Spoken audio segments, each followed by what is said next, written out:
Hello, my name is Parag Goyal and I am Principal Analyst for South Asia Gas Research at S&P Global Energy. Today, we will explore LNG regasification in South Asia, infrastructure bottlenecks, and challenges in import terminals in India, Pakistan, Bangladesh, and Sri Lanka. Let's start with India, the largest LNG importer in the region. India has multiple operational LNG terminals with expansion underway. Unlike its neighbors, regas capacity isn't the main challenge, but underutilization is. Except Dahej, which enjoys a high utilization over 100% thanks to older contracts and its connectivity to the HVJ pipeline, other terminals average just 32% utilization in 2024. The HVJ pipeline is advantageous because it links Gujarat to major demand centers in North and West India, including fertilizer plants and industrial hubs, ensuring efficient gas evacuation and wider market access.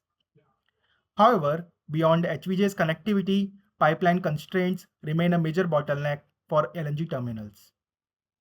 For Dahej, Gujarat network is old and congested during peak demand.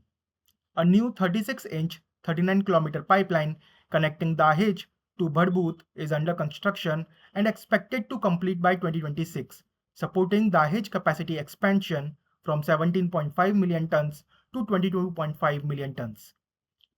On the other hand, plans to connect Jafrabad terminal directly to HVJ pipeline to support gas evacuation have been delayed.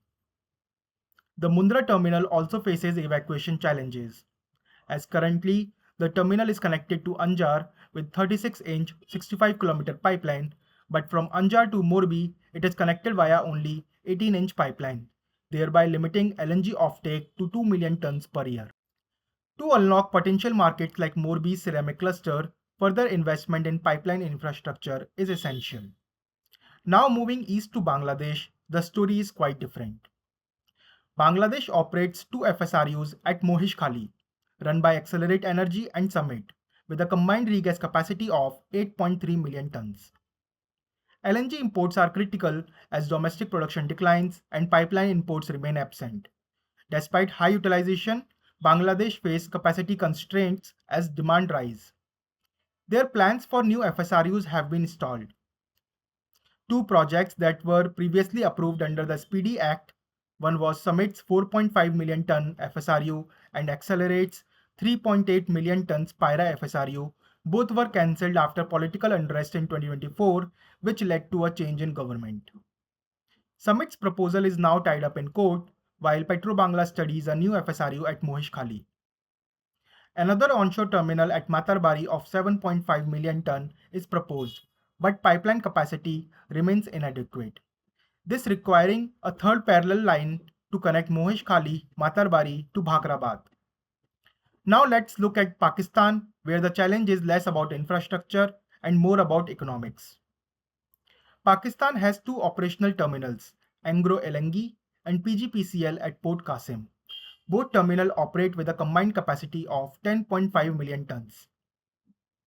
There are two plans for new FSRUs proposed by Energas LNG and Tabir LNG. While regas capacity is sufficient for now, the real challenge is economics. Historically, LNG was supplied to households at subsidized rates, cross-subsidized by industrial tariffs. As industrial gas use shrank, this model collapsed. Minimal tariff hikes until 2023 led to fiscal deficits and circular debt.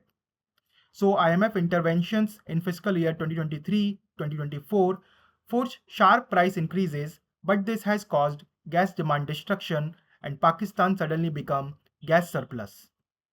To mitigate this, recently Pakistan also negotiated to divert LNG cargoes under contracts with Qatar and ENI. On the other hand, Pakistan also faces declining domestic gas supply. If gas demand returns or stabilizes, it will need to increase its import capacity. Finally, Sri Lanka is still in the early stages of LNG adoption. Sri Lanka plans a 2.7 million ton FSRU and associated pipelines to support LNG-fired power generation.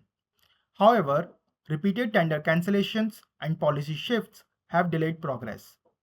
To develop a gas market, Sri Lanka needs a clear regulatory framework for LNG imports, pricing and downstream distribution, along with incentives for end users to switch to gas.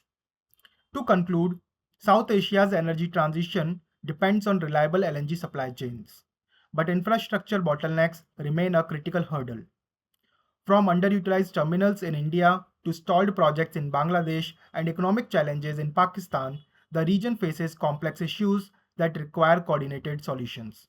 Faster project execution, stronger regulatory framework, and probably most important is how these solutions can attract the investment needed to expand the gas infrastructure. That's all for today. Thanks for watching. Stay tuned for more insights on gas and LNG markets.